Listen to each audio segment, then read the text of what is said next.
The Triple B Podcast would like to invite you to come break bread with your brothers. If you like what you're hearing on the show, if you think we missed the mark, or if we got it all wrong, reach out to us on social media. We can be reached on Twitter at triple_B_pod or search Brothers Breaking Bread Podcast. We are the Brothers Breaking Bread on Facebook, and our email is brothersbreakingbreadpod@gmail.com. Further descriptions are in the show notes. Like, follow, friend, do all that good stuff, and please never forget to break bread with your brothers. How y'all doing? We out here chilling in the spot. What up? How y'all doing? We out here chilling in the spot. What up? How y'all doing?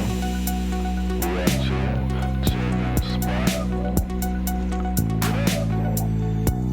How y'all doing? We out here chilling in the spot. What up?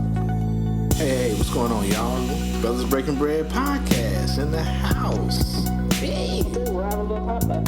It'll be good. Yeah, let's make it happen. Let's not just talk about it. This is a beautiful thing, man. It's all this blackness, and we all just getting together, we playing dominoes, we eating, we drinking. And, you know, food is always just the extra, man. They deprive these people of their basic human rights. You know, and we call ourselves Americans. We're supposed to be above all this. They'll fake the crisis. They'll make it seem way out of proportion. We brothers, we breaking bread. How y'all doing? We out here chilling in the spot. What up? Trying to hold it all together, man. Life is moving fast right now, man. So it's good to have everybody come through. I love that, man. I love it a lot. More than I could say to you guys. Play and how it developed. So pretty much, I'm out here with my son. This is our first ever game.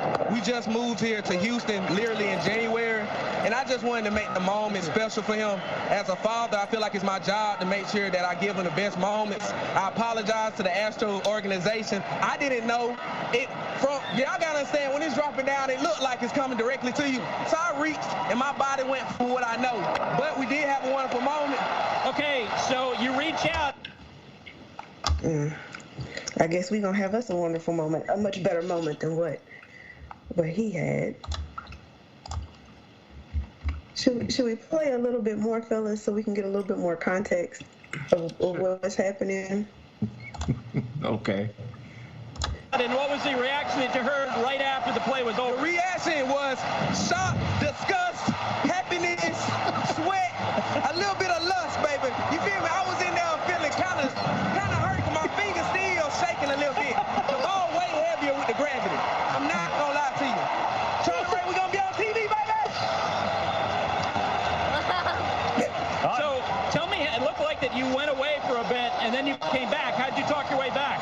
So truthfully, Houston loves me and I love Houston, and they cannot stop me from supporting the Asteroids. So what happened was I almost had. Supporting the who? Did that man say asteroid? The Asteroids. Well, in fairness, he got a Royals hat on, Right? so he may not know. We're going to have to, let's listen to a little bit more. We don't have much left. Give them bop, real quick on them, but they wasn't listening, so I showed some love, and they let me come back. They really were just trying to make sure that I wasn't hurt, and that making sure that we didn't go off the rails. So salute to the whole organization, great staff. They made sure that I was healthy and I was enjoying the game. They wasn't even making it serious. Yeah. Okay. So this is going to be in the show notes, but I guess the summary of this, I'm not a big baseball fan outside of the parlays I do every once in a while. I guess the gentleman's name is Malcolm. Yeah. And he and his son were at their first Houston Astros game. Does it say where he's from? Let me see. I'm perusing. So I'll give, while you look for that, I'll give a rundown on what happened.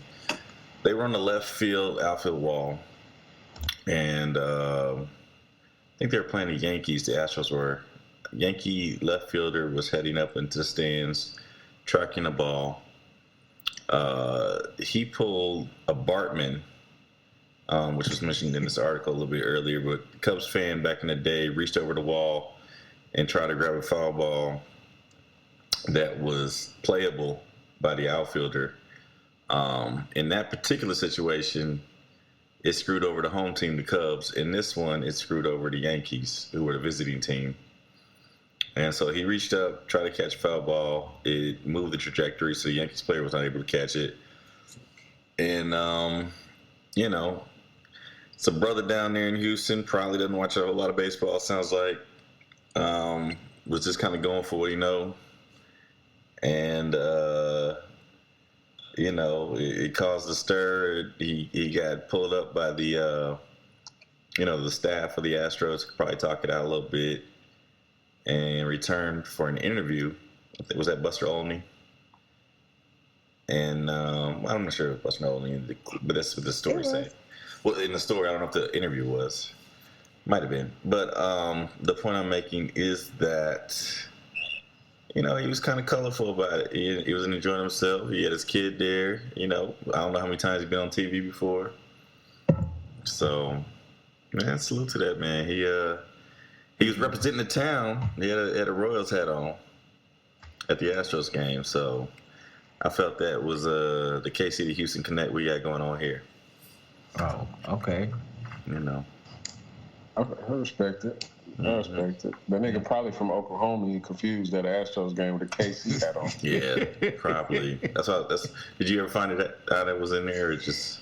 No, they never mentioned where the gentleman is from, but they did mention that he had a Kansas City Royals hat on. So yeah, I don't know. So like I said, it made Royals Twitter. That's not the first place I saw it. I saw it somewhere, but then after I shared it with the group, I started seeing it elsewhere too. So I was like, okay, this is a thing.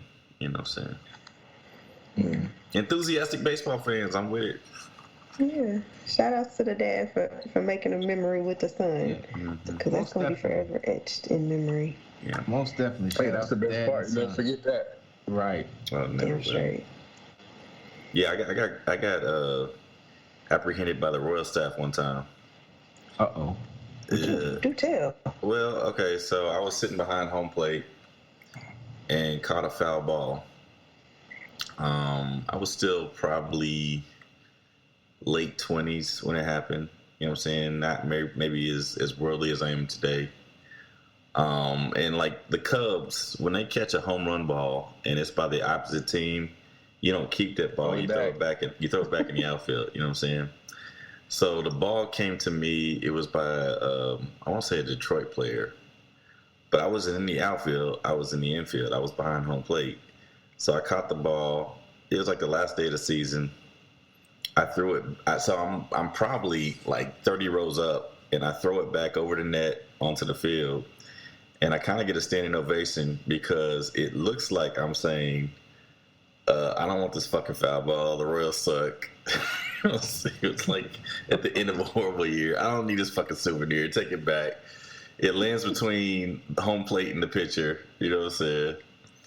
And so there's a lot of commotion going on about that. So somebody comes over to address me like, yo, you good over here? And, you know, checking to see if I'm okay. But also like, yo, we don't do that shit in the infield because there's more people in the infield. You might hit somebody. And I think I heard from somebody who probably had the Royals game on in their ear that Ryan Lefebvre, the Royals announcer, probably called me a bonehead or something stupid like that. You know what I'm saying? But I was trying to be like the Cubs fans. I'm like, this ain't the Royals ball. This is the ball that came from somebody else, so I threw it back. You know what I'm saying? Yeah.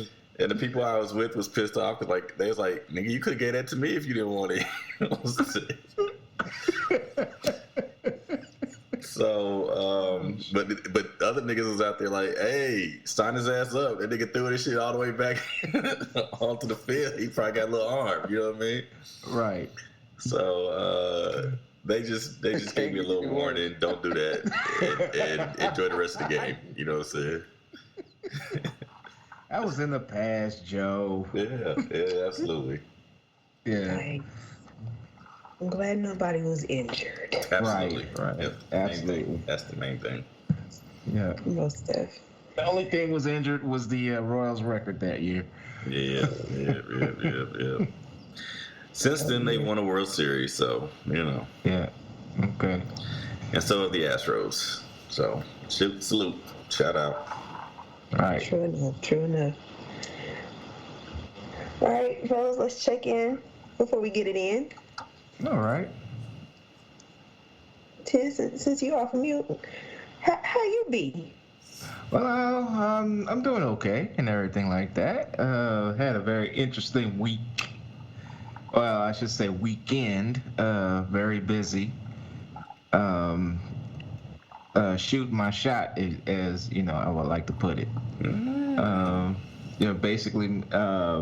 Were there grapes involved? I'm sorry? Were there grapes involved? Come on, Joe. You know what? I swore off grapes, man. I swore off grapes. But no, I took the camera out and got some work in and everything. And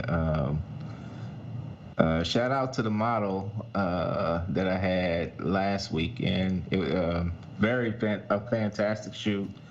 I went through the material and everything. The material was, it's very, very workable.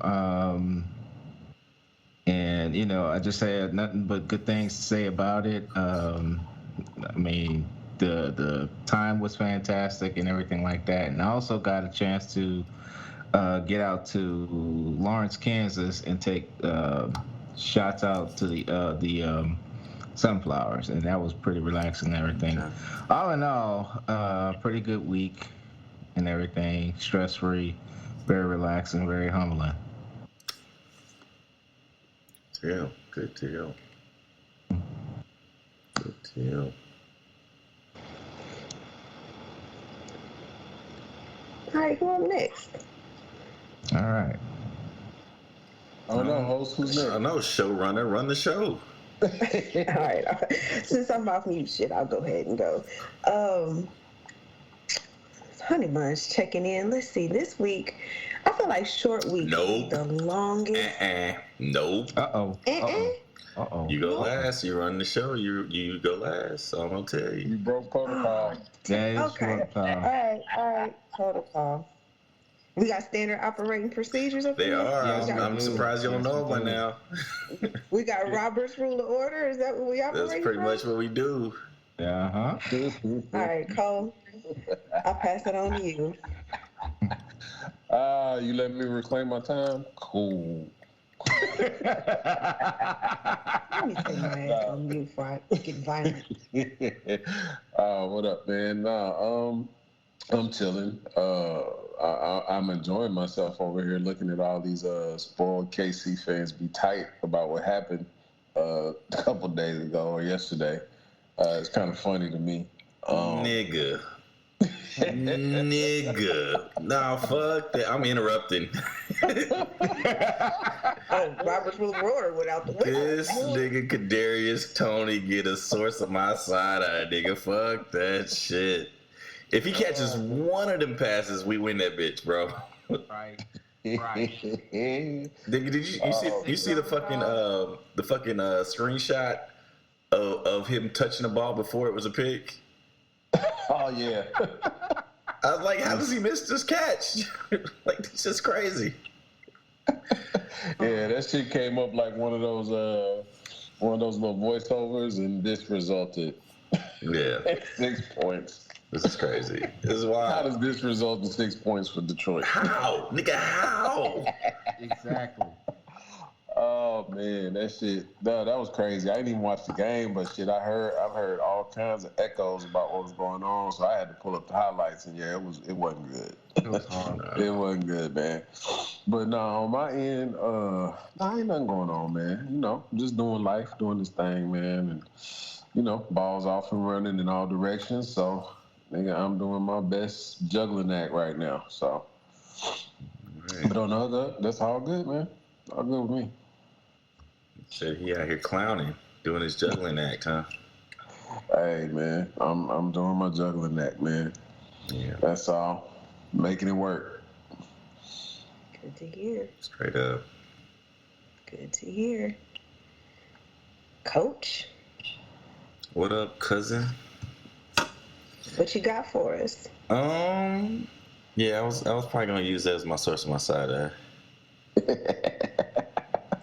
I know it's coming. One of them motherfucking balls, man. One. He catches one of them 3 balls, we win that game. Y'all all right, man. This ain't college football. Y'all ain't out the playoffs, man. Y'all okay. True, but this Y'all nigga, okay. they was talking about this nigga as the number 1 receiver coming into the season, bro. Hey, man, give him a moment, man. Nigga, he been in the league this is year 3. What moment he need? He caught a touchdown in the Super Bowl, bro. Where is he? Quick question though. Where was he before KC? He was in New York. He was in New York. He's the number 1 draft pick. I mean, playing in New York is hard, but you just stepped on the big stage with the big dogs, bro. And they caught a touchdown in the Super Bowl and ran a kickback damn near to the end zone in his last game that he played. You know what I'm saying? I hear you. This nigga was the fucking post that had me giggling was it's about time for this nigga to get his CDL.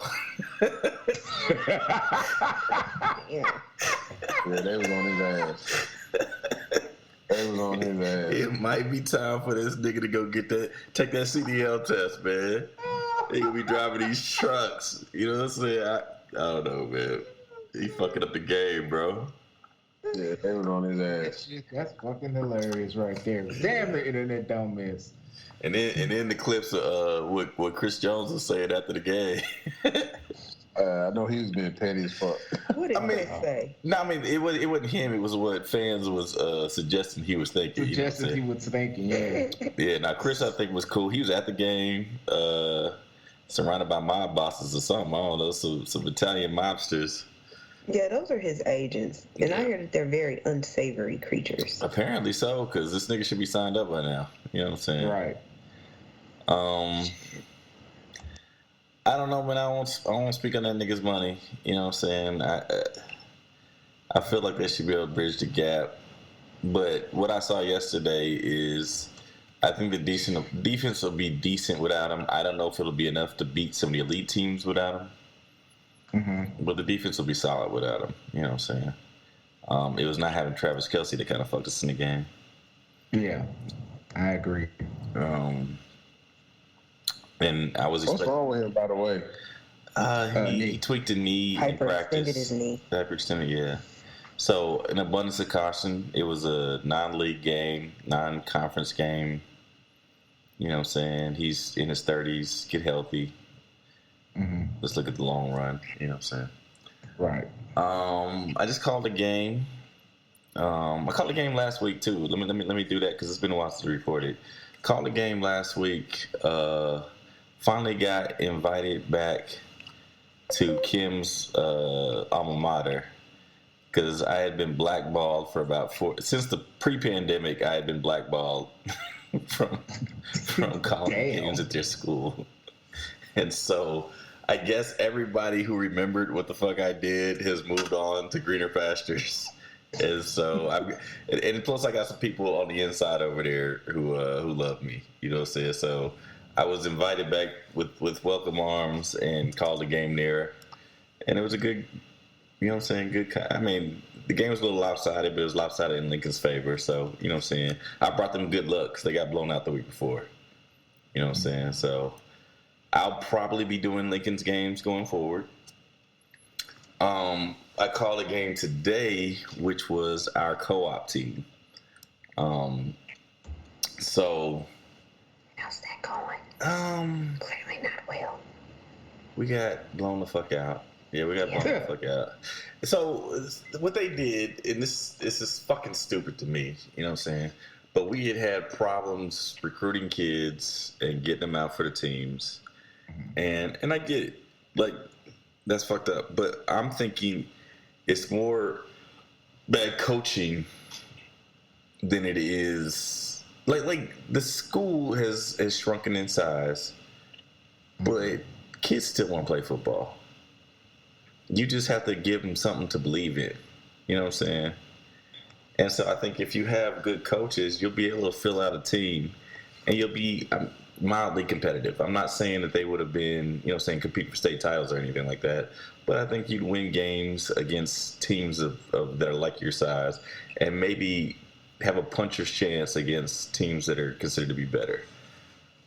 But what they did is they decided to merge the teams because they were thinking about merging schools last year. So, there was a large uprising and movement to kind of keep the traditions of the schools separate and that type of thing. Because my school is the oldest public school west of the Mississippi, and so we want to keep that alive. But they decided to go ahead and merge the football teams. And so in doing that, now you got to count the size of both schools as one.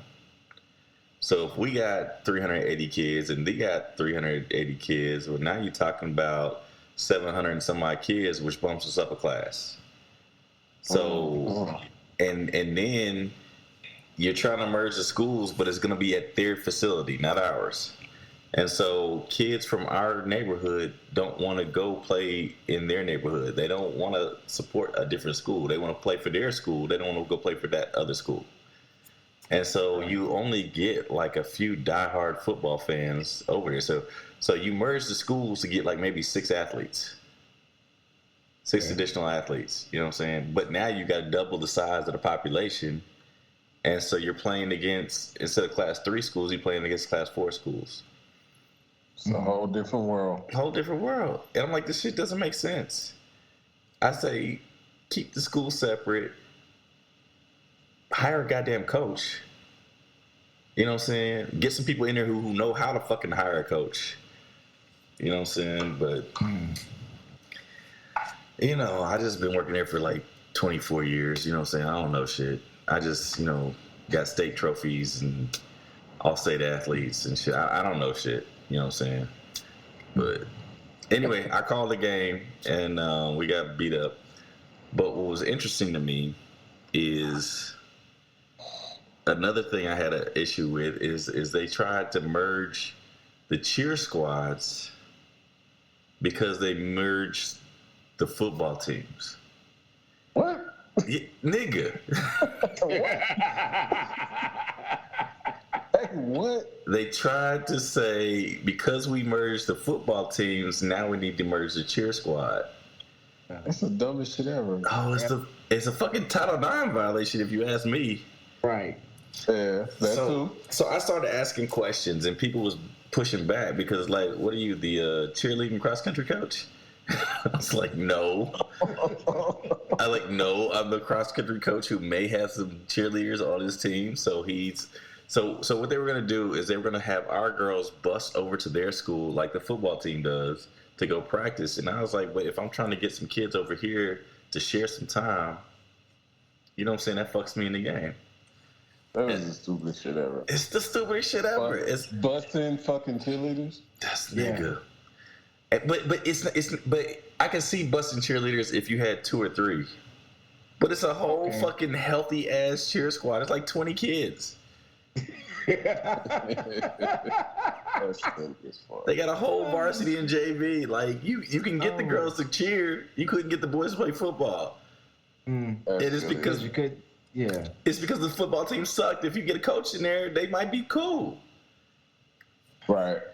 And so they were going to merge the cheer squads, and that was going to take the kids away from me. And I still... So basically, I called up the coordinator. She used to be my assistant coach in track and the coordinator for the district.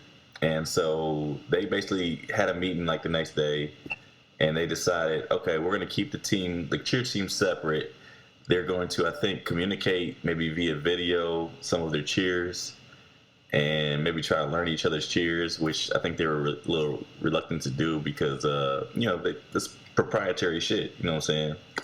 Right. We don't want to necessarily share our little secret cheers that we do in front of everybody with the other team, you know what I'm saying? So the team is technically their team, I guess. As the announcer, I didn't. So our team is Central, their team is Southeast. As the announcer, I never called out Southeast. You know what I'm saying? I might say in normal game I might say, hey, Lincoln, or I might say Blue Tigers. You know what I'm saying? But for our team, I didn't call out the school name. I just called out the mascot. So the mascot at the time was the Knights. You know what I'm saying? Central's is Blue Eagles. You know what I'm saying? So I called out the Knights. That's the mascot of the co-op team. But in the introduction, I said this is the co-op, and then I didn't mention the schools after that. You know what I'm saying? Right. So what they did with the cheerleaders is the Southeast team, the Knights cheerleaders, got to be on the track and doing their routines. And the Blue Eagle, the Central girls, were in their uniforms, and they were up in the stands doing their routines. And so they were right next to each other. So like when the Southeast cheerleaders were cheering into the stands, instead of cheering in front of fans, they were cheering in front of the Central girls cheer team. And it was like, it kind of looked like some Bring It type shit. I knew you was about to go there, nigga. I knew you was about to go there. But at the same time, like, they have been sharing each other's cheers, and so like Southeast would cheer, and some of the Central girls would be doing their cheer with them. You know what I'm saying? And then Central do their cheers from the stands, and a couple of Southeast girls. Like, it wouldn't be the whole team, but it would be like a couple of Southeast girls would be mouthing it and doing some of the routine with it. And I was like, it's really, it was a weird fucking thing, but it was also kind of cool. You know what I'm saying? Oh, okay. So they made it work. They were making it work. It's like the whole team wouldn't be doing the cheer, but it'd be like 2 or 3 girls from each team doing the other team's cheers. Yeah. So you could tell they've been studying each other's shit. You know what I'm saying? Oh, shit. But they don't necessarily know each other's shit well enough to do it, to perform it together. And I think that was the objective kind of leading into it. So maybe later in the year they'll actually perform together. I don't know. But they don't have enough cheerleading uniforms to have like a unified cheer thing. So they're still in the Southeast uniform and the Central uniform. It's just there lies the problem right there. Yeah, so they out here tag teaming cheers like this is a fucking mess. WWE. It's a mess, but it's a mess, but it was kind of a beautiful mess. That's what I was gonna say. Yeah. I will accept that. That sounds like a beautiful mess. So I was watching. I'm announcing the game, and they're sitting right in front of me in the press box, and I'm just watching. Like, the dynamics of this shit was just, it was unlike anything I've ever seen. It looked like one of those Bring It On situations where you be like, they were kind of hit their cheers kind of hard and looking directly at the other cheer team because they the ones that stands right in front of them. Right. But girls in the crowd were doing their cheers, and it was like, I don't know, it was kind of like love, you know what I'm saying? It was like, but with a twist. With a twist. So I don't know. I just I love it, man. I'm happy that everybody got a chance to cheer, even though the teams got merged. You know what I'm saying? Right. Mm-hmm. I don't like the whole paradigm for the boys, but I mean, they're getting a chance to play football. Hopefully, our numbers will go back up and they can resume their team. I'm trying to live off the bones of their program, so I'm trying to grab all the fucking freshmen I can get. You know what I'm saying? That normally would play football, come out and run cross country. You know what I'm saying? There you go. So I mean, it's an interesting time. Hopefully, you out there searching for spare parts. Oh man, I'm trying to live off their bones. I'm scavenging, bro. I'm a buzzard out here. You out there in the boneyard. Yeah. So I mean, this has been an interesting school year so far. You know what I'm saying? We'll see where it goes. I have some high hopes for some things. It's been wild. It's been wild so far. So, all right. That's my check-in. Kim, how you doing, honey? I'm just sitting over here paused. I mean, I came out in 2001, and I remember it wasn't that our athletic programs were flourishing. We had a presence, and it just kind of saddens me to hear that it's different. I mean, I never would have thought about schools combining. We have very robust programming. Yeah. Well, when you came out, the DSEG money was drying up. and we were starting to lose schools maybe shortly after you left. Exactly. And it's been on decline since then, to the point now where it's like they probably should make some moves, but at the same time, I think they try to hold up because they've been hearing about some charter schools around us that have been struggling. And so we might get some bounce back from those kids. And if those schools close, we might get some of that. You know what I'm saying? And I feel like our profile in some ways has gotten better. We have gained full accreditation. Yes. So hopefully, which we did not have in 01. Yeah, hopefully, and we still have, I think, better facilities and better, you know what I'm saying, tools that are provided to us than in a lot of other districts. I think we're better run, especially we're better to run now than we were 10, 12 years ago. Agreed. Definitely better than we were 15 years ago, you know what I'm saying? So hopefully that means, you know, people will stop thinking about the old reputation and start, you know, saying, come back to the district and knowing that you can get a quality education here. But Lincoln has thrived in that time, though. So even though the district may not have done that, part of the reason why the district has failed is so that Lincoln could live. Lincoln is like this fucking vampire sucking the blood out of every school.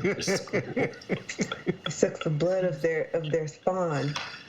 Yes. So have you been to a game since they got the new field? Yes. I was at homecoming. At the Smurf turf. Yep. One of these days, they're gonna kick me back out again. One of these days, I'm gonna do a game and I'll be like, "Hey, welcome to the Smurf turf for a game." Go ahead and have a backup. I've been wanting to do it for like 5 years, but I've been like, I better not. They got the blue Boise State turf. Yeah, they do. Oh wow! And it's right in my backyard, bro. You know what I'm saying? That's nasty. And so I just got back in good graces. I'm not gonna do that, at least not anytime soon. Please. But I want to, like, every fucking week.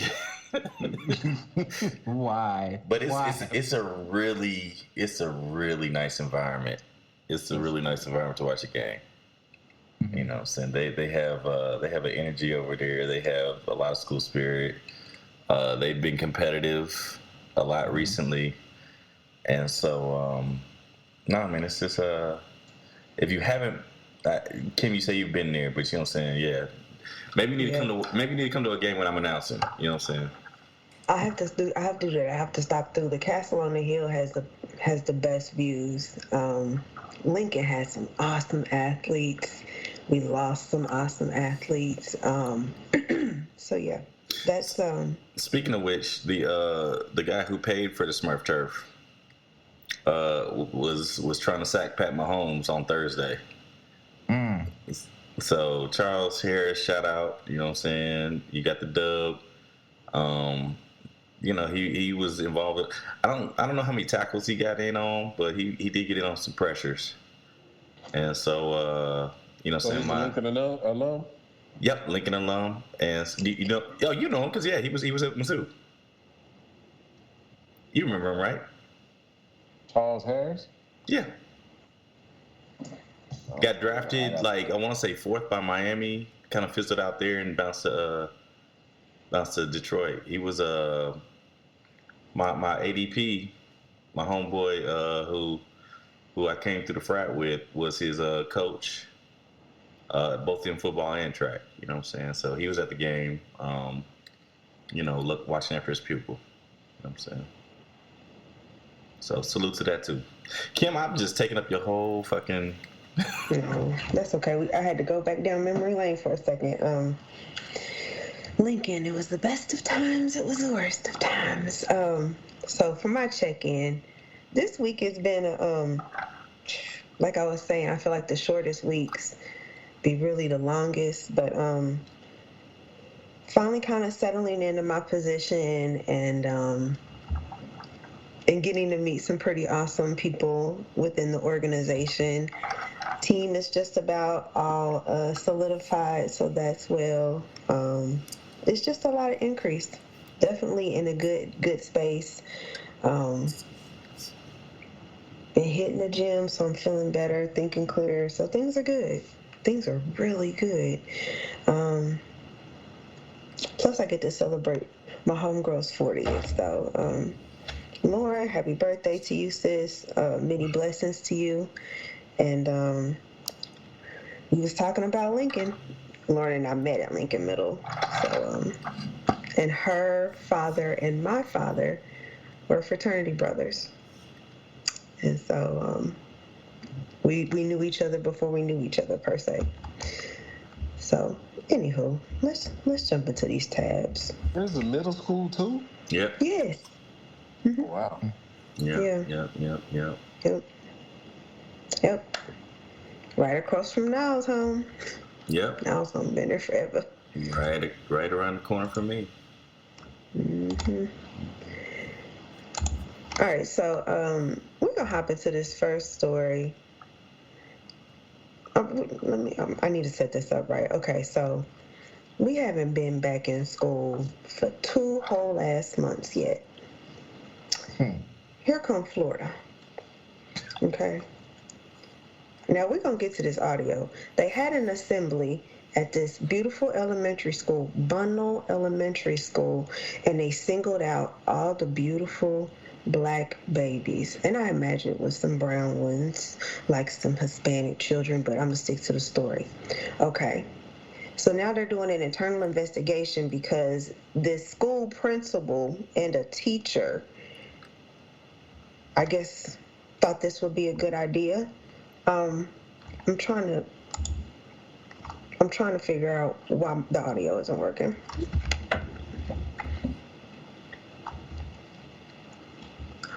And you're telling these 9-year-olds and 10-year-olds that they're the fucking problem. Her daughter told mom they want our grades to be higher. And they said if we get a higher grade, then we will be rewarded with McDonald's or Chick-fil-A. They played a mini Hunger Games. I'm not even kidding. So the mother that they just interviewed, her daughter actually scored above average on all of her test scores. But instead of excluding her out of the meeting, they paraded her around in front of the auditorium and said, all right, kids, you're going to pair off 2 by 2. And now you're competing for fucking Chick-fil-A gift certificates. She let me know that when she looked back, all of her white classmates were still there and all the Black children were leaving. Francine Howard's daughter was also there. It sounded very segregated to me. I can empathize. Okay, before we get into this, because this will be in the show notes so you can watch it. But, fellas, what are your thoughts? I feel like I need a head on a pike. Somebody's job need to be. Who thought it was cool to segregate the students and chastise one group over test scores? Like, I'm be clear. If you look at the test scores by racial components, you know what I'm saying, you will find that typically African American students don't do as well. I don't think it has anything to do with cognitive ability. I think it's about cultural situations. I think it's about, you know what I'm saying, you probably have a culture of poverty among African Americans.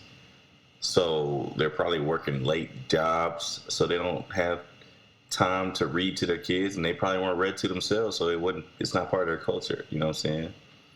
So because they don't read to their kids get to school and they're a little bit behind. You know what I'm saying? It's not that they can't figure it out, not that they can't catch up, but I mean, it does create some hurdles that you have to get over. You know what I'm saying? But it has nothing to do with the color of their skin. You know? And I think me being a person that loves psychological assessments because of my career, I have to note that, you know, those standardized tests are culturally biased. They're not written in such a way where all would understand. They're written from a majority. Yeah, I think that's definitely been a criticism. I'm not sure that's as big a criticism as it used to be. I do think that they've changed the test so that you can kind of it's processed a little bit more? Can you look at this graph? Can you look at this map? Can you, you know what I'm saying, look at this paragraph and gain meaning from it and use it to decipher what we're talking about here, which is still culturally biased because if you're looking at words that they've never come in contact with, that's an issue. But hopefully, if you've done the curriculum, you will have exposed them to that. You know what I'm saying? Mm-hmm. So I don't know if they're as culturally biased as they were 15, 20 years ago. But at the same time, there's definitely... We don't want to deal with the issue of this whole thing about critical race theory, and we just want to ignore why the fuck... Like we want to ignore history, and history is the reason we are where we are. So if we ignore the history, the only conclusion we come to is that our test scores are good, your test scores are bad, we're superior to you. You're inferior.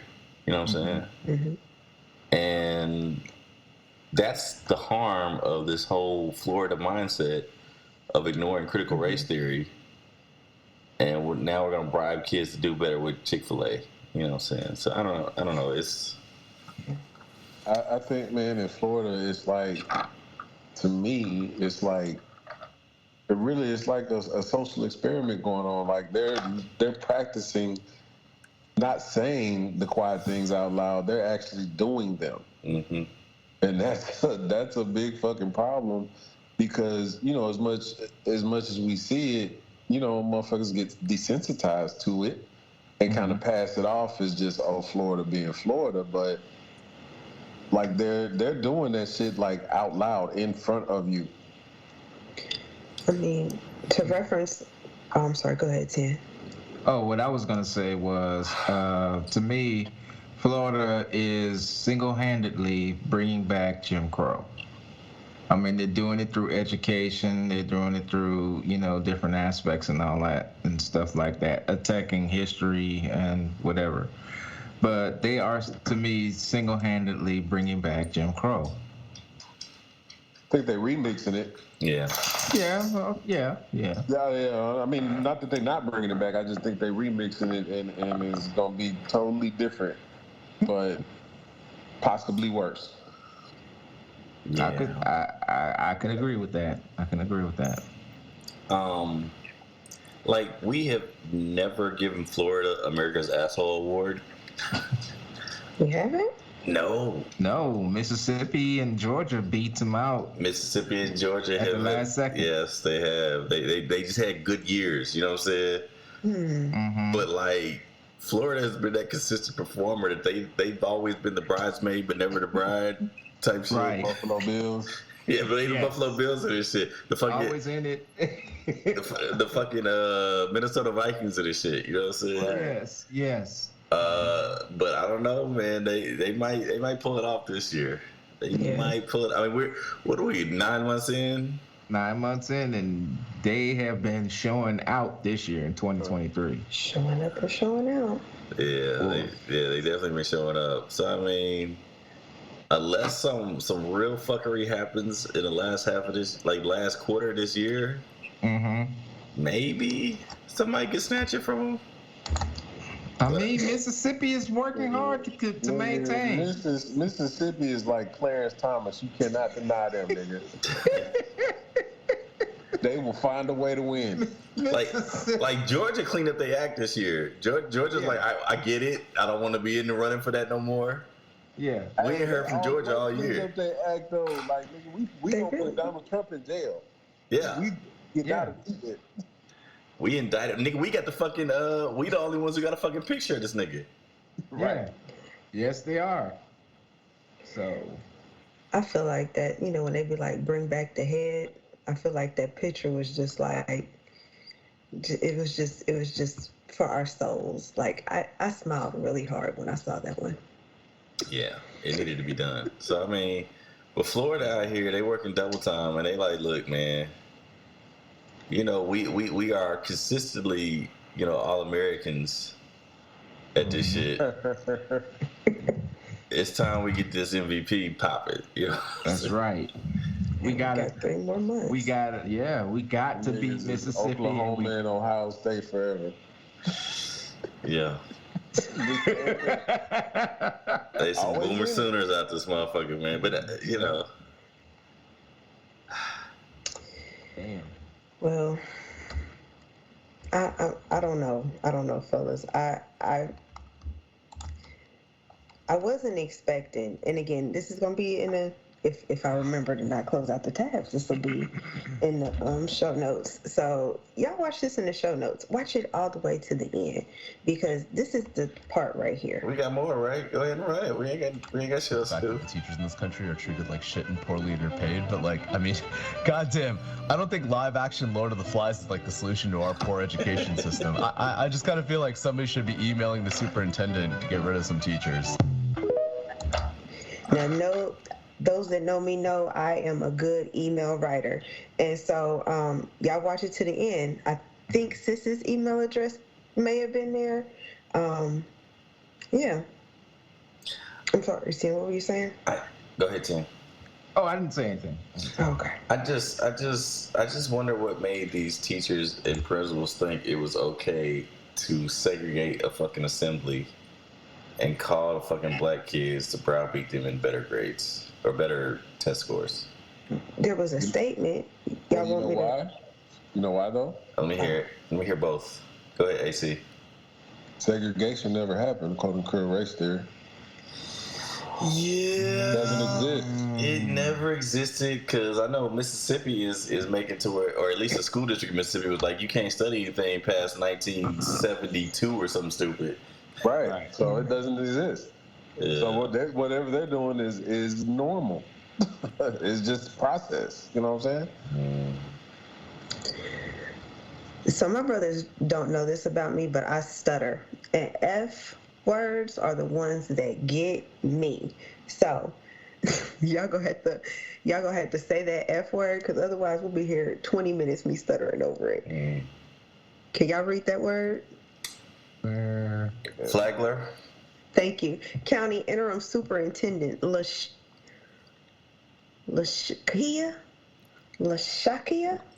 Moore. I want to say Lashakia Moore.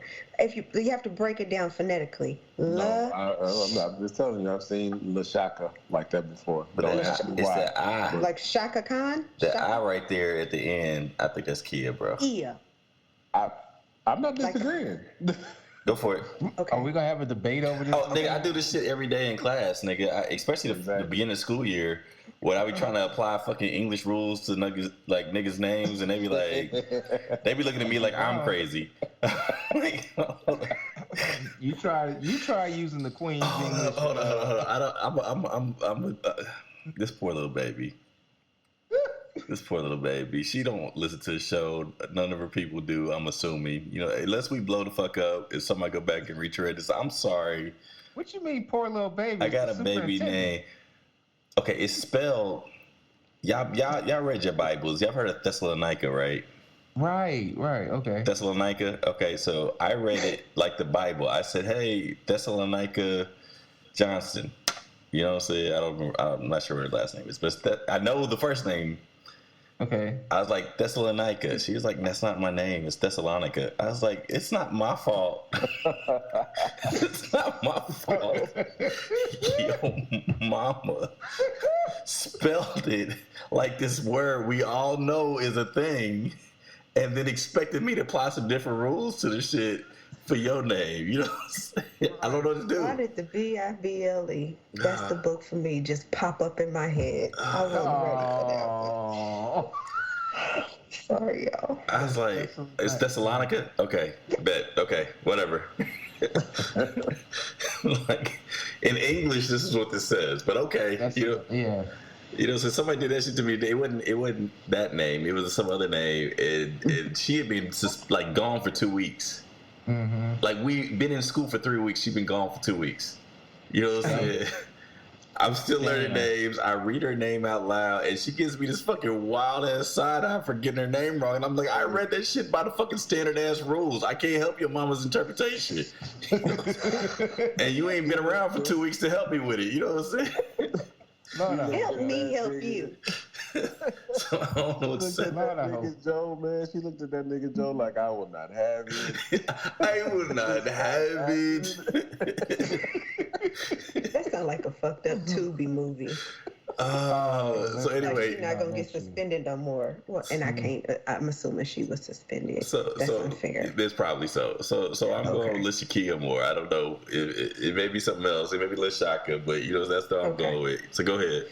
Okay, Interim Superintendent Moore said during a news conference August 24th that some parents had even requested their children be transferred to other schools, and this is, of course, after the incident of the assembly. She and others within the district appeared deeply apologetic over the assembly, coming forward several times in messaging to parents and public statements to say it should have never happened. Students should never be separated by race.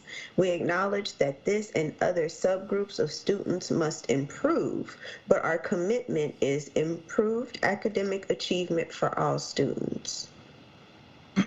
That's the bottom line, is the education of the students, as a whole. What I see this is a failure in that school district, that a small group, even though it's separated by color, is doing poorly. It represents what that whole school district is saying. Is doing in as far as their education and everything like that. It represents the failures of these administrators, these educators, of teaching their kids, the basic skills that's necessary or the skills necessary to pass these standardized tests. I don't want to make it on teachers like teachers not teaching skills, but what I will say is this: could it be that these African American, Latino, whatever it is, kids are not seeing themselves in the curriculum and not finding fucking buy-in because we're now teaching critical race theory is like this evil thing? You know what I'm saying? Like we don't want to tell the whole story. Mm-hmm. So the story that we're leaving out is your story, and now you falling behind in the grades, and it's on you. Make it make sense. That's what I'm saying. Right. Like, it sounded to me like Finkel might be Einhorn and Einhorn might be Finkel. You know what I'm saying? Oh, shit. It's fucking up because of your fucked up ass policies. You know what I'm saying? If you taught these kids, about themselves and where their role is so they can see themselves in the curriculum, they might buy the fuck in. You know what I'm saying? Mm-hmm. Maybe that's the game, though. They don't maybe that. Well, then stop fucking singling us out in fucking auditoriums. Fire the fuckers who are singling us out. Let's do that. Yep. Okay, I agree.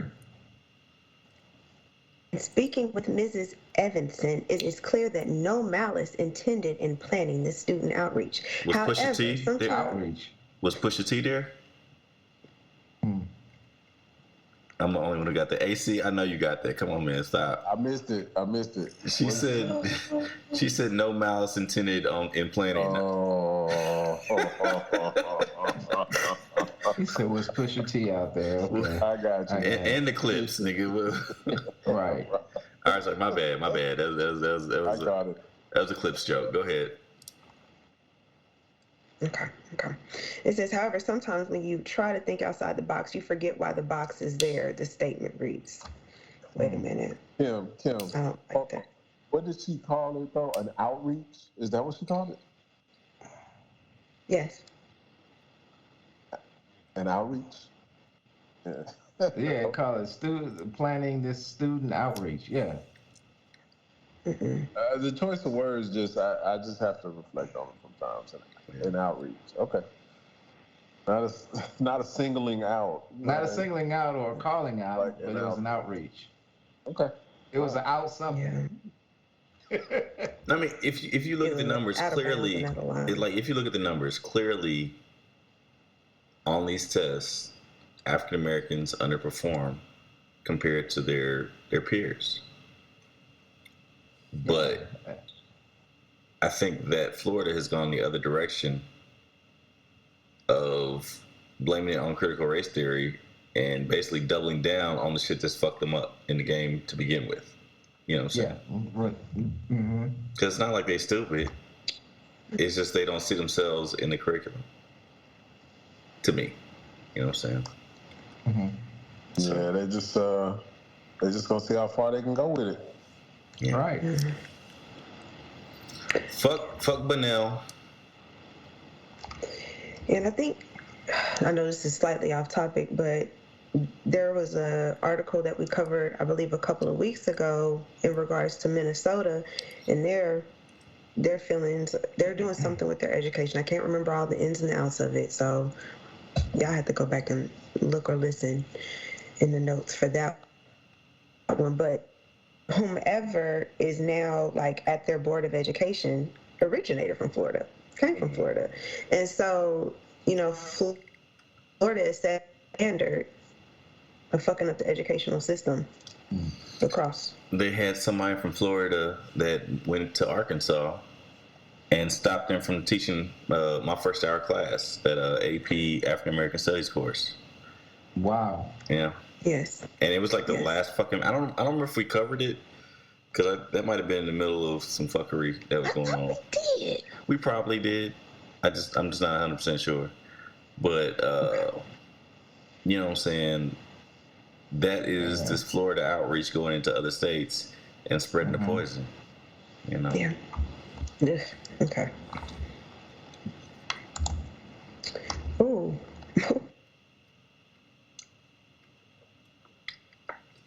By the way, speaking of that course, I had a student today, one of my former athletes. She's a senior. She won't be running track. She got in trouble. But she took my AP American Government class last year. The year before that, she took the Black History course. So this is before it was the AP pilot going on. This is year 2 of the pilot. This is year 1 for us. Okay. So in year 0, she was taking Black Studies with me. And so I'm taking a lot of that curriculum that I taught there and kind of using it again, but maybe trying to beef it up to make it more AP appropriate.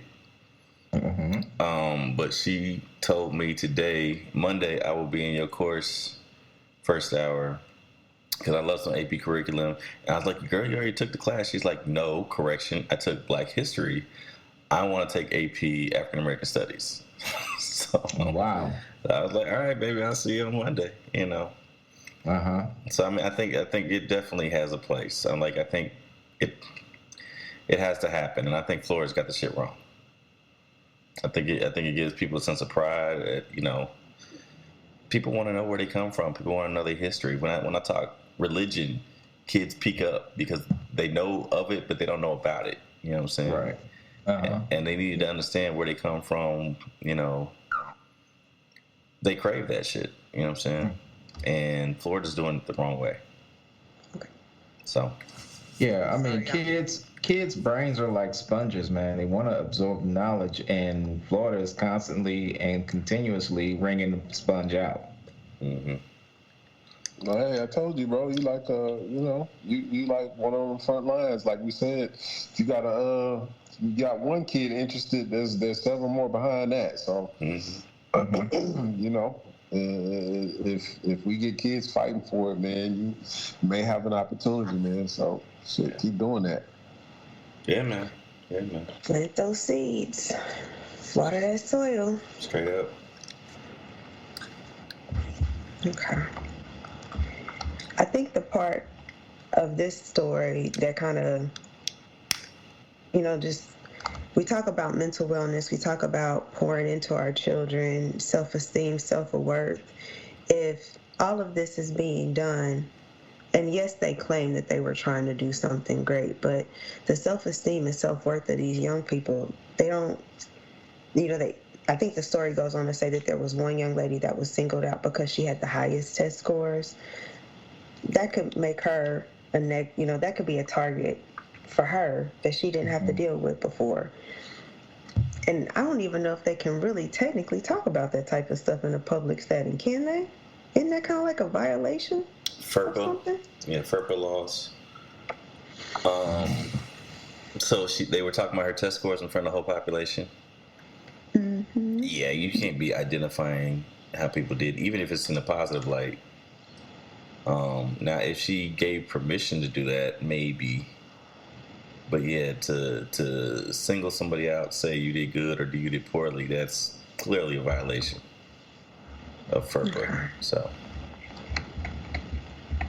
you know. Florida. Some niggas need to be fired. That's all I know. Off with her head. Yep. Y'all, the superintendent, I just couldn't. I wasn't ready. Anywho. Next up, we talked about self-esteem, self-worth, and how those young people, y'all just pray for our youngins, pray for our babies.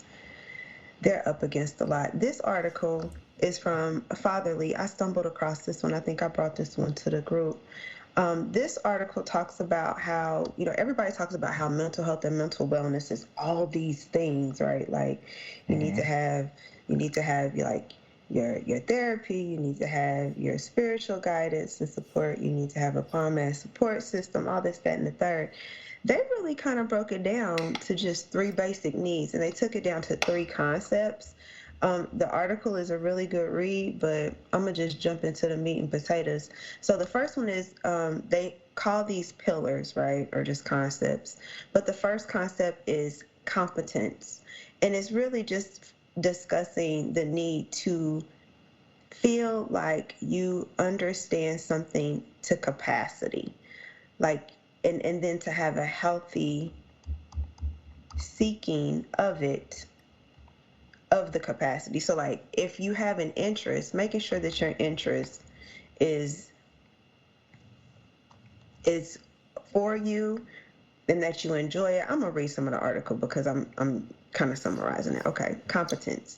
So that's all right, hold on. What's the main idea again?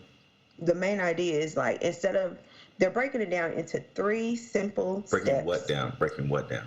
Mental wellness.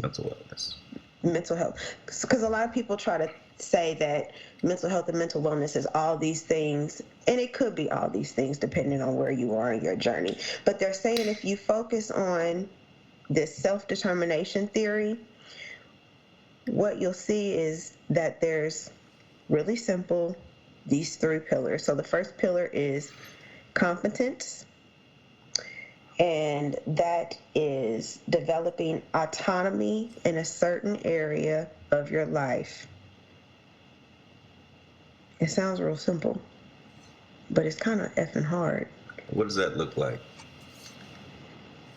It looks like being curious about, like, I'm going to use job because that's the example that was given, but this person was a journalist and they were constantly curious about their career. They had a situation where they were laid off, and because they stayed curious about their career, they were able to further evolve due to having competency. So if you don't have the competency in certain important areas of your life, that's going to affect your mental wellness. So how do you gain competency? I think it's a two-way street. It's staying curious about whatever it is that you're in. So, like, how is journalism changing? I'm going to use that as the example. How is journalism changing, and how can I adapt to the changes of journalism? Like, how is my particular field changing? They also use a relationship. How is my partner changing? How can I stay into consistent relation with my partner? So it's being competent in the knowledge of insert blank. Okay. So if you feel confident that you can do the job, it will help your mental health? I mean, in theory, I would think, because you're not worried about lack of employment, you're not worried about bills not getting paid, you're not worried about, a lot of people identify their role. Like, when people go, what do you do? Or what are you into? They automatically go to their occupation. They identify themselves by their work. Yeah. And I think that is a big part of your self-image. I've been kind of stagnant in my career. Like, I haven't gone and moved up the chain, even though I've flirted with the idea from time to time. And there's a reason for that, because I want to keep coaching. And if I move up the chain, that's going to kind of take that away from me, at least at the high school level. I could probably do it in summers, but it's not something I want to give up yet. And but then I look around at people who are my age who moved into administration. I've looked at people who are younger than me that have moved into administration or leadership roles. And I kind of wonder. And the profession has definitely changed in the years since I started. You know, when I first started, we had the old risograph. I don't know if you know what this is, but do y'all remember getting like worksheets and your fingers would turn purple from the ink on that shit? Yes. You know, so it was from the fucking risograph. It's like this. It was before the copy machine. It was like this little thing that just was on a roller, and you would spin that bitch, and like this purple ink would come out for worksheets. Like when I first started teaching, that's how the shit was done. You know what I'm saying? Or, you know, they had copy machines, but like if you had a whole bunch of them, you still use the risograph. You know what I'm saying? Right. Now we're at a point where we got a new fucking operation system to push the shit out online every fucking year. You know what I'm saying? So they've introduced something called Canvas, which is similar to Blackboard if you've been in college recently. You know what I'm saying? I think it's a step back from what we were using last year, which was Google Classroom. So I decided, fuck that shit. I'm not changing. I'm doing what I'm doing. But since the pandemic, I have stopped giving out paper assignments. In their period. You know what I'm saying? Like if it's something that, you know, you really can't do without paper, I might do that. But everything else has been on the computer. And so I've had to kind of stay abreast on changes, and then there's like more changes that come, and I'd be like, I don't want to fucking learn how to do this other technology just because it's a new technology. If I could see it making my life better, but then they bring in new kids who grew up on these new technologies, and you know, I don't know if I put it this way, they gave me the AP classes for a reason. You know what I'm saying? They know that I can land the plane. But you do look at some of these young people who come in and they have grown up with these technologies, and you look at them and say, man, I don't know if they got some sort of competency that I don't have that is going to leave me in the dust and make me a dinosaur. You know what I'm saying? I think kids are still kids, even though they learn a little bit differently than they did before. But in general, they're still kids. And I think learning how to communicate with them in general is going to be, you know, is going to be what wins the day. But they know how to communicate in different modalities than kids did 15 years ago, 20 years ago, 25 years ago. You know what I'm saying? And so you got to stay competent. You got to stay abreast with what's going on in the industry. You know what I mean? That's the tangible example of competence, yeah. The experience of mastery of being effective in one's activity. I used a lot of words earlier, and I was like, that's probably going to be confusing as shit. So let me break it down to less words. The next concept is relatedness, and that's the need to feel connected and belonging with others. You know, a sense of community, having people that you break bread with, that you fellowship with. If you have that and you are connected and tapped into that, this is supposed to do your mental wellness some good. There's something to be said. I guess there's something to be said for, you know, every term that you have for whatever it is, letting off steam, releasing energy, or, you know, not being, because, you know, day to day, there's going to be things and all kinds of things that come at you and things that happen. But, you know, if you don't have that peace of mind, whatever that is, a lot of times that can be others. But even if it's not others, something that gives you an opportunity to be at peace with yourself. Like, I think that's what that means to me.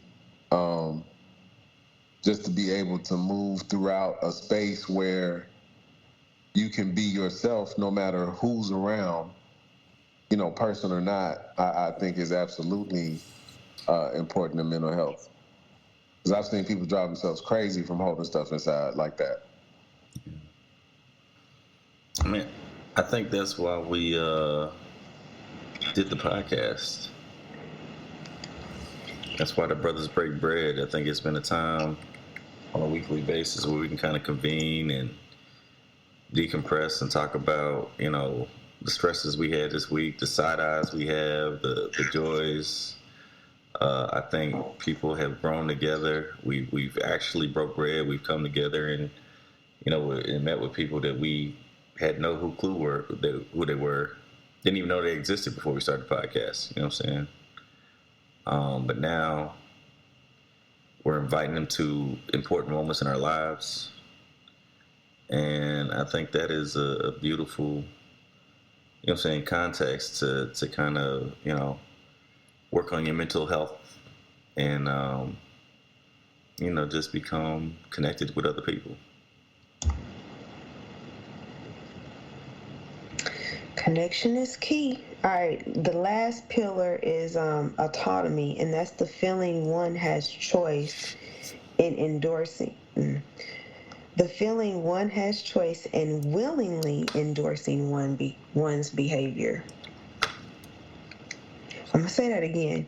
The feeling one has choice in willingly endorsing one's behavior. It's something about that. Willingly endorsing one's behavior is, I don't know, it sits with me.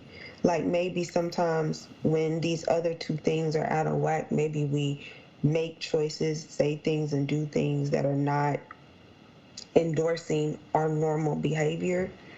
But I could see if you are in a good space, then you wouldn't have to explain your behaviors. So maybe that's the pro and the con of like the theory. If you're out of whack in one, you may act out in another. But anywho, that's the therapist coming out of me. Is that like you haven't painted yourself in a corner, and to where you don't do necessarily what you have to do because this is the only thing available to you, but you do what you want to do because you have options? Is that what it's saying? Yeah, I think it's saying when you're in a healthier headspace or when you're in a healthier space, you have more options, and those are more likely to be the options that you would make because you're not under duress. But if like you haven't been sleeping and your car is down, and you're more likely going to make a choice, a decision that is outside of your autonomy. You don't have a choice. So therefore you really can't endorse your behavior or your reaction because you didn't have a viable choice. So that sounds like money can buy you happiness. No, because that more money, more problems. Yeah, that's a song by Biggie. I don't know that's like grounded in reality. Although, go ahead, Cole. No, I don't. I think if you in a space where you absolutely can't be who you are or be yourself, you can be in that space for 10 years. You can be in that space for 20 years. Eventually, at some point, you're going to act out of character and exhibit signs of a mental situation. Or people will look at you like you have a mental situation. You have to be in a space where you can be who you really are. Give me something concrete. And that's the autonomy I think they're talking about. Give me something concrete. What do you mean? Like, what's that look like? Anything. That could be a relationship. You could be in a relationship for 10 years and not be able to be yourself. That is a form of mental stress and unhealthy mentalness. Going through the motions. Yeah. Eventually there's going to be an act out in a situation. Yeah. I remember the dog days of my relationship. Let me see if I can dig into a tangible example. They really don't give a super detailed example for this one in the article, but the article, to me, it was a good read because it kind of narrowed down, like, a lot of people think that mental health is all these things and self-care, and that's a part of it too, but people overcomplicate the matter. Find you some people that you fuck with, find a community that you can be yourself in, honor who that person is, and maybe things will go well for you. I don't know. I thought it was a pretty good read, but... So, 1, 2, 3. Be mentally well, huh? Just simple as that? Oh, no. I mean, it's not a 1, 2, 3 thing, but I think you have to begin to tackle those things in the areas that are most important to you, because the concept is super, super loose. So some people, like, right now I'm doing absolutely stunning in my career, for the most part. But then there's other areas of my life that are like, shit. So I had to go through and be like, okay, let me pull up my little grid real quick. So what do I need to gain competence in? What is the part of my life that's giving me grief? Insert that. How am I going to master that one particular part of my life? I have to get in relation to whatever this part of my life is. What is it trying to teach me? So I think it's not as simple as they're right. I think they just want to give us 3 little concepts to where we can say, okay, in relation to my job, this is where I'm at. In relation to my relationships with my family, this is where I'm at. In regards to my feelings with myself, this is where I'm at. It's not simple. It's complicated, but the concepts are simple, if that makes sense.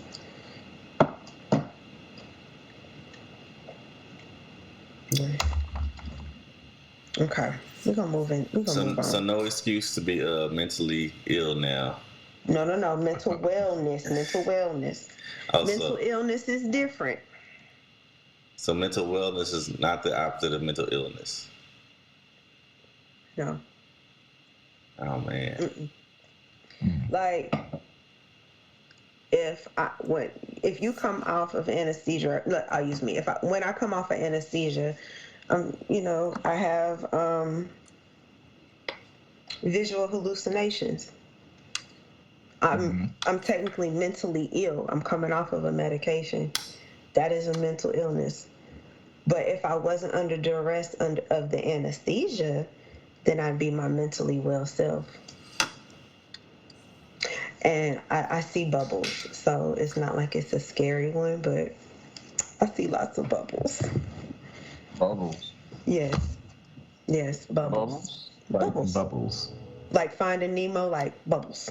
Oh, I thought you meant like you texting somebody and they still typing. No, not them bubbles. Bubbles. I see bubbles. Okay. So you see objects in bubbles, or you just see bubbles floating around? I have seen objects in bubbles. What have you seen in a bubble? A train. It's a big ass. And the only reason why we know this is because they recorded me. It was a train. It's a huge. Did you know where the train was going? I made up a story. Was it a train of mind? It had, and the cabooses were in other bubbles, and they were trying to find each other. I made up a good story. It was a real good story. I hope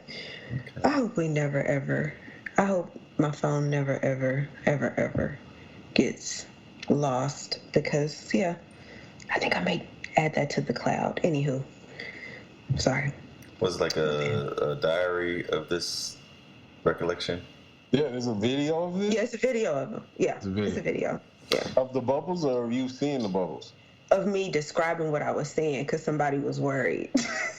So they were like, I'm really worried, so I'm gonna record you. But I was like, we talked about this, like, because I had a big medical procedure, and I was coming off of my anesthesia and stuff, and I came in and I was like, friend, and she was like, what? And I was like, be careful when you get out of the bed because of the bubbles. And she was like, because I didn't want her to fall in the bubbles, I was like, worried for her, and she was like, why are you standing up? Wouldn't the bubbles cushion the fall? No, they were like sudsy bubbles, like, when you put too much dish like, soap you start done dish soap? Yes, in the dishwasher. My homegirl did that from college. What up, Q? She put Palmolive in the dishwasher. Wait a minute, I'm thinking Finding Nemo bubbles. You saw suds. Bubbles. Suds and bubbles are different. Okay, they were suds and bubbles. It was like a combo, but I was telling her to be careful when she stepped out the bed because I didn't want her to fall. I was looking out for my homie, and she was nervous, so she was like, I'm going to record you just in case things go south, and I got to take you to the emergency room. So we keep it and we laugh at it. Okay. Yeah, I'm coming here in that video. No. Yeah. No, yeah. thank you, brother. Yes. Thank yes. you. Thank you. We need to find it. No, indeed. So yes, y'all tap into the article. Y'all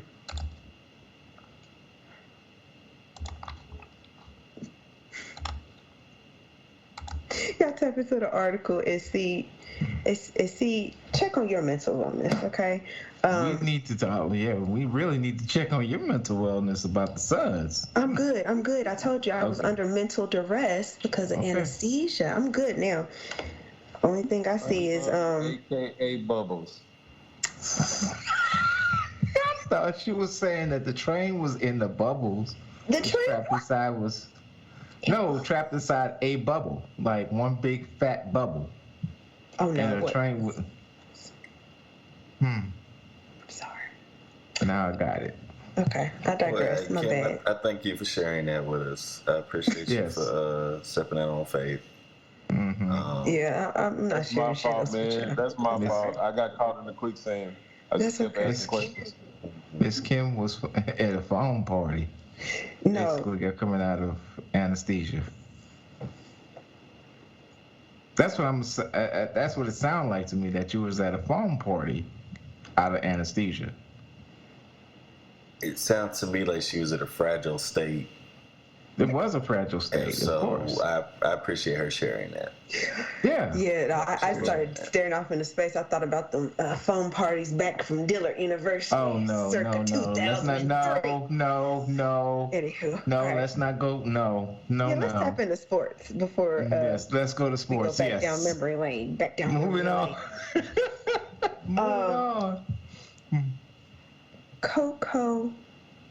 Come on, y'all help me with the last name. Gauff. Coco Gauff? Coco Gauff. Okay. So, y'all know sports isn't my thing. So, I had to pull up a little something. So, I'm going to open it up and then I'm going to pass it off. Tennis isn't even my thing. I would say I would maybe backhand, forehand. Anywho, Coco Gauff is first ever U.S. Open Finals appearance. And basically, this is a business article.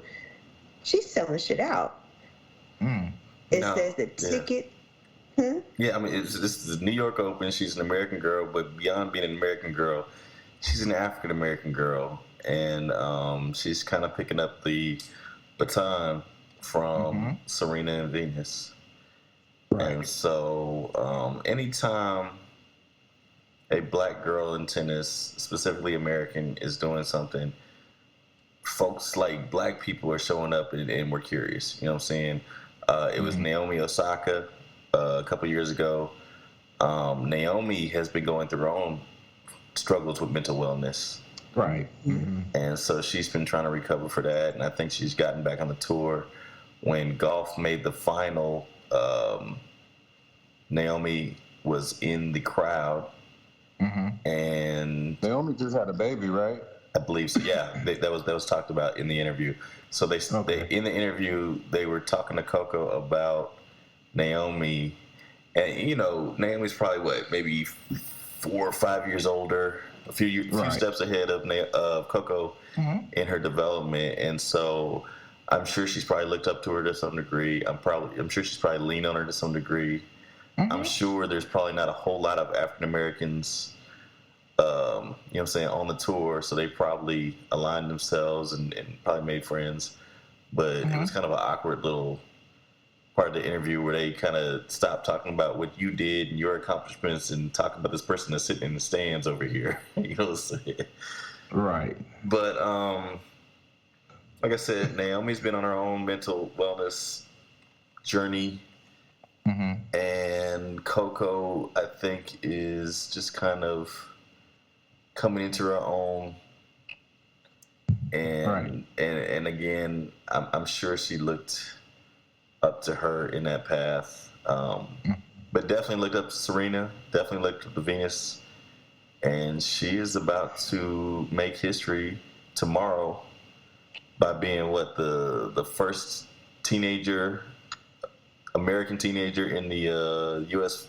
Open final since Serena. Is that what it was? Yeah, since Serena.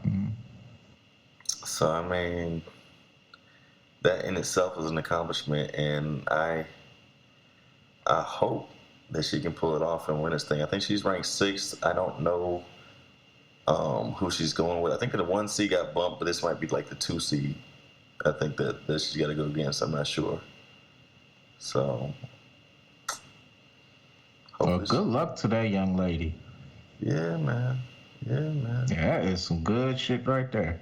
Yeah, I haven't watched a whole lot of her. I wish Zeb was on the show. Zeb, I'm pretty sure has probably watched a lot. You know, the elder brother of Doom was posting about her. I'm definitely gonna watch highlights of this if I don't get a chance to like sit down and watch it myself. But you know, I love to see young black athletes succeed. Yes, most definitely. You know what I mean? So you gonna come back and report? Give us the condensed version. I'll do what I can. Okay. I mean, you know, I played a little tennis in high school. Have kept up with it to some degree in adulthood. You know what I'm saying? Not as much as I'd like, but you know, I get out there every once in a while. When does she play? When does she play? Tomorrow. I don't know what time tomorrow is tomorrow. Yeah, so we can look all that up. There's a whole wide web available to us. But yeah, she plays tomorrow, and then the men is going to be on Sunday. So, and there was a young brother, TFO, I believe, who I think it made the semis. I don't know if he got any further than that. I know he's made a semi in a Grand Slam within the last year. I don't remember which one it was. It might have been last year's U.S. Open. I don't remember.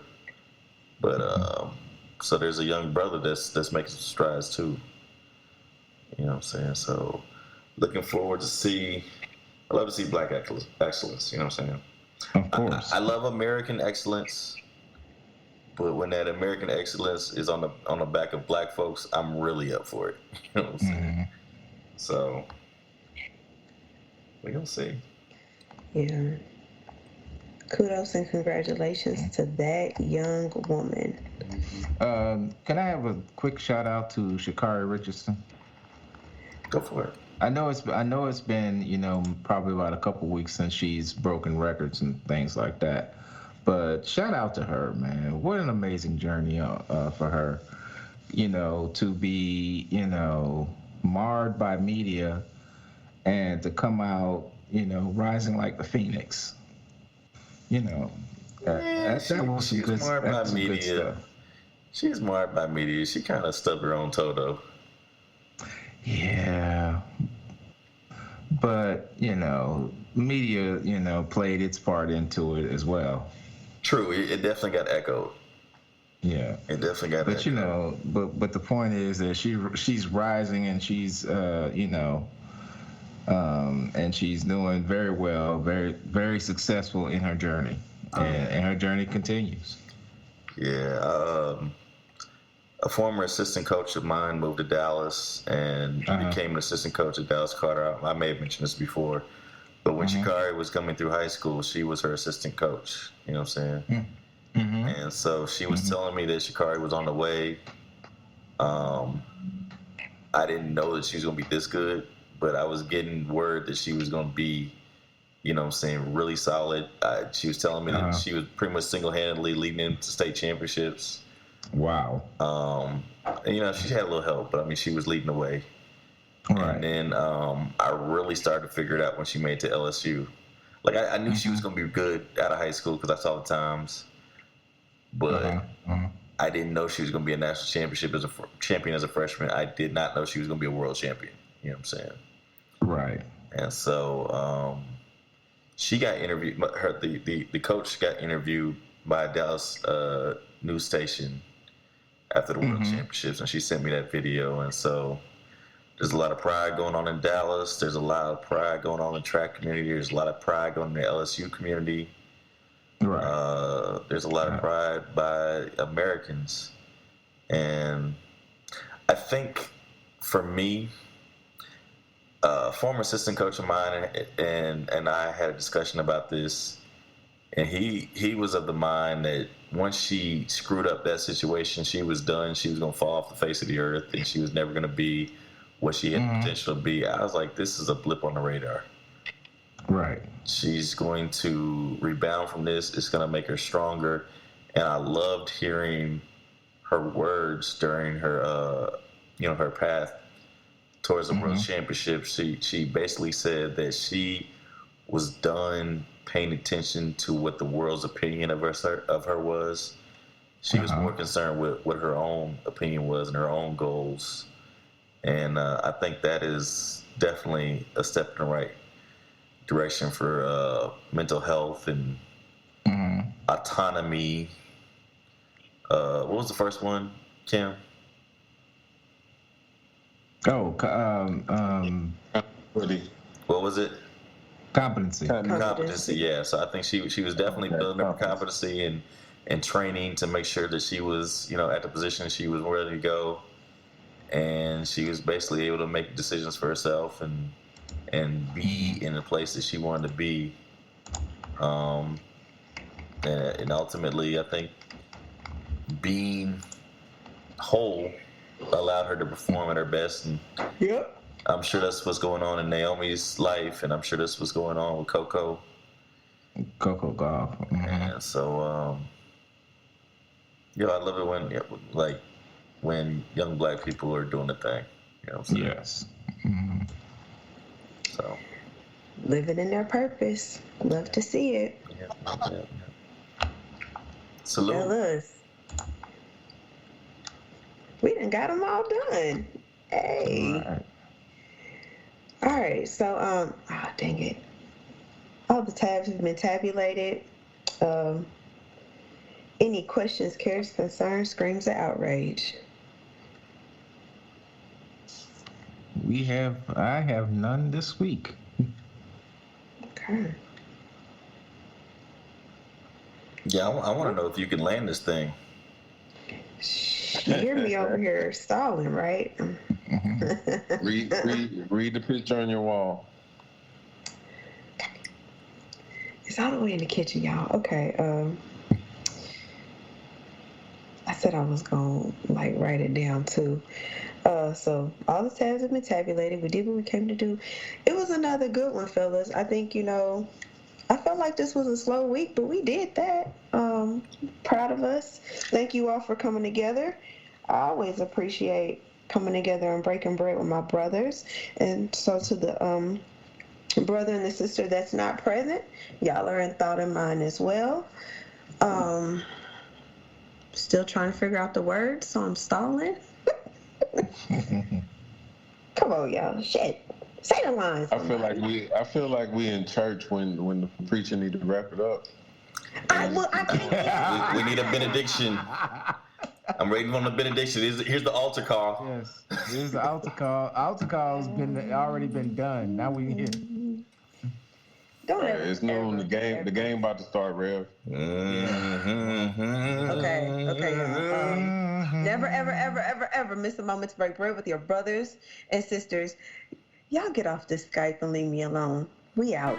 You kept there by confrontation. Oh, was that the question you were asking? Yeah. See, that's another thing. When you talk about a revolution, most people think violence, without realizing that the real content of any kind of revolutionary thrust lies in the principles of the goals that you're striving for. The mind infinite, time limited. Even for the best, still death remains imminent. Intricate pathways and dark hallways. A labyrinth of decisions leading to the last days of vast maze. A beacon reach out and embrace the lowly heathen. Defying the darkness intended to deceive him. Illuminate the steps forward and we're weaving. Revealing pitfalls beneath the heart seething. Ribs touching, inner child demand something. But those without substance in turn provide nothing. A table is laid, ancestry of slaves. Save what they made as the landlords threw away. Investments made so that in time to come, future generations will have a time in the sun. Lessons intended for seeds to listen and sprout up in this new tradition is wisdom. Because of the way this society is organized, because of the violence that exists on the surface everywhere, you have to expect that there are going to be such explosions. You have to expect things like that as reality. I was constantly stopped, but I was a black woman and I might be a quote militant. Struggle be real if you tired of the mass and you feel how I feel. Free at last, but now I'm stuck with the bill. Trumpet sounds, revealing the seventh seal. Weaponized vocab, roam the earth like a nomad. Peek the scowl, he's not the one you wanna go at. A chiseled veteran who's seen many reigns. Peace to all, ready for war if any came. If anything stands out, the way a brother hands out. Not for change, but to change a brother's bad route. The love he hands out, pretty like a dad, proud of a firstborn scoring goals in a vast crowd. Perhaps now a burden will be laid down. Speak peace or relief to the face now. Indeed, grief will revisit any day now. But for the moment, we be living on a wave cloud. You ask me, whether I approve of violence. Well, that just doesn't make any sense at all. Whether I approve of violence, I grew up in Birmingham, Alabama. Some very real group of friends of mine were killed by bombs, those that were killed by racists. Visine for eyes that seen what I've seen. Can't stabilize, I stand but I lean. Third eye reflex, now you're realizing the riddle of the Sphinx. Think 423. Weeping aloud and gnashing of teeth. Headed for the furnace if you ask me for beef. At last be at peace, cause the task is complete. Asking the odds, though the math is a beast. Bargain and plead, though you'll find no quarter. Sins visited by the sons of the Father. Tipping the scales one way or the other. Acts and deeds, or belief in a martyr. A tree they say is well known by its fruits. Reach the sky while you cleave to your roots. Strange fruit some foul trees produce. Strange fruit dangling from the end of a noose. That's why when someone asks me about violence, I just find it incredible. Because what it means is that the person who's asking that question has absolutely no idea that black people have gone through, or black people have experienced in this country since the time the first black person was kidnapped and was arrested.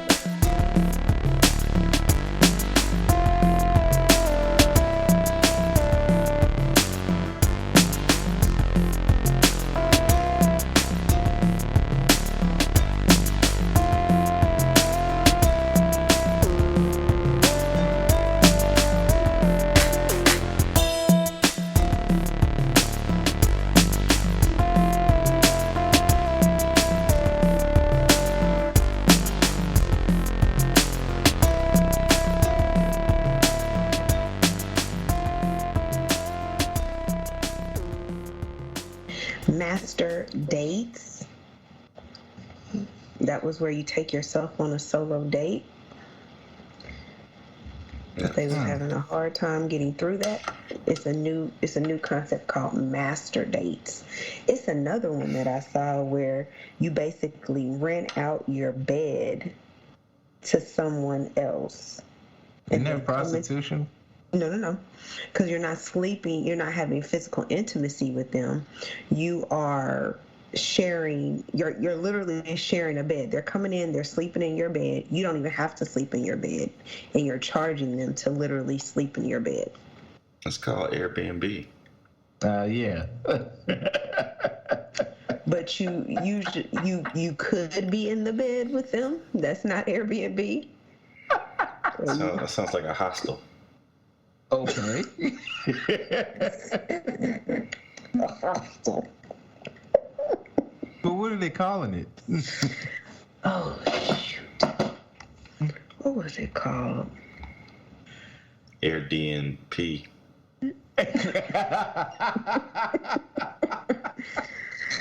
Oh, damn. Yep. It was something spicy, too. I can't remember.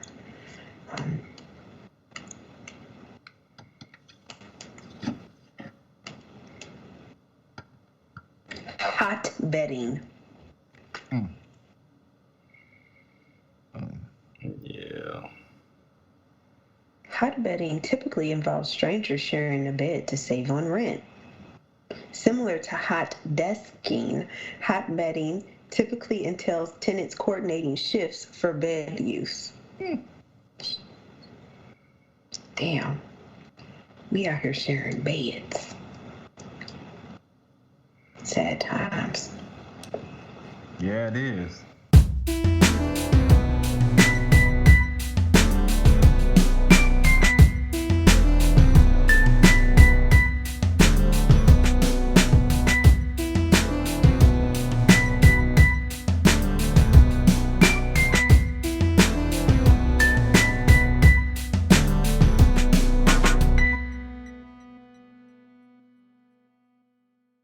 Break bread with your brothers whenever possible.